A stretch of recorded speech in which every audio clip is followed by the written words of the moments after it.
which I am intensely interested. The nation has been shocked by a long series of spectacular fires in the last few years, particularly in the last few months, which have resulted in such great loss of life and such widespread misery. Just the other day, the Texas City disaster drove home anew the lesson that we must find ways and means to combat the ever-present danger of fire and explosion. The great hotel fires of last year again showed that we cannot afford to entrust our citizens' lives to unsafe buildings. But these fires, which make headlines, are only a small fraction of the total. Thousands of lives are lost annually, and tens of thousands of people are injured in the many less spectacular fires which occur hour after hour and day after day throughout the year. This conference brings together for the first time the highest officials of municipalities, states, the federal government, and national groups interested in fire prevention and in saving lives from fires. We are approaching the fire problem on a truly national basis. Our first concern is for the lives of our people, especially those of young people. Fire strikes hardest at youth. 2,000 children, on the average, die every year from burns, and thousands of others are scarred and injured for life. This toll must be reduced. Next in importance is the fact that we as a nation cannot continue to ignore the staggering destruction of goods, natural resources, buildings, and other property by fire. During the last 12 months, fires destroyed more than $560 million worth of our wealth. The loss for 1947 will be more than $750 million unless we can reduce the present fire rate. No dollar value can ever be put on the irreplaceable things which fire destroys. Who can count the value of a human life destroyed by fire? Who can say what a fire costs when it destroys thousands of tons of food sorely needed here and abroad? What is the value of a house, the burning of which makes a family homeless during this housing shortage? Who can put a dollar value on the burning forest? The fire loss in lives and in property, which occurs annually in our forests and rural areas, makes up a highly important part of the annual total. Such destruction of our precious natural resources is of concern to each of us. Who can say what fire costs the nation when a single fire in one factory can result in lost jobs and lost wages for hundreds of workmen, reduced savings, and reduced volume of trade throughout a community? These are some of the tragic consequences of more than 830,000 fires that occur annually in the United States. It is for this conference to determine the causes of this destruction and map out a program of preventive action. We must use all our experience, knowledge, and organizational facilities to solve our fire problems.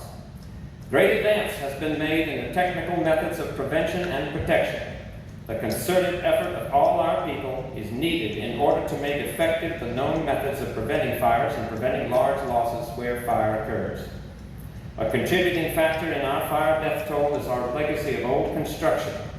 Also, we have a complexity of building laws and codes in some communities and too few in others. In many communities, these laws are outdated, and the responsibility for safety from fire is not clearly defined. We have wide areas in the nation with inadequate fire protection. Our forests need to be safeguarded against the thousands of fires, most of them set by human carelessness, that sweep over millions of acres annually. Our rural areas must have improved and better coordinated protection. We also have entered upon a new era of scientific and industrial development with the accompanying special hazards of new chemicals and industrial processes. Many of these hazards are not yet widely understood. For the protection of our industrial plants, we must see that fire prevention keeps pace with scientific research.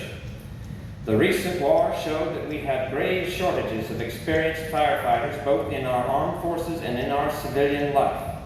The question of using some of the training methods developed during the war and the National Guard facilities for the training of firemen is certainly to be considered if we are to provide our cities and our armed forces with the skilled firemen we need. I want to pay tribute to our firemen. Were it not for their bravery and their willingness to sacrifice, our death toll would be much higher and our losses even more appalling than they are today. I hope that this conference will help to produce conditions that will make our firemen's dangerous work less necessary and their services, when needed, of even greater effectiveness.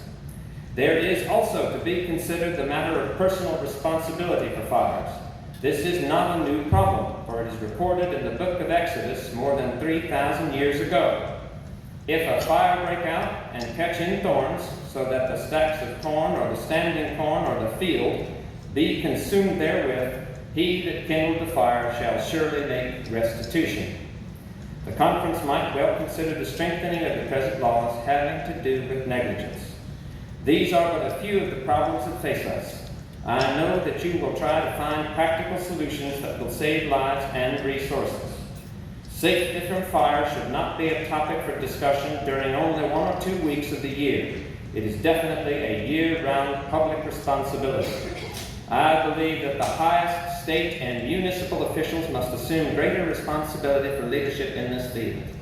We in the federal government can give aid within the framework of existing agencies, but the impetus must come from the states and from every community and every individual in the land. Your public officials at home are going to need the expert help which you in attendance at this conference can give them.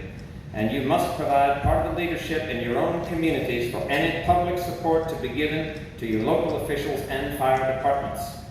Just a year ago, I called a similar national conference to consider the shocking toll of highway traffic accidents and to work out an effective program to meet that problem.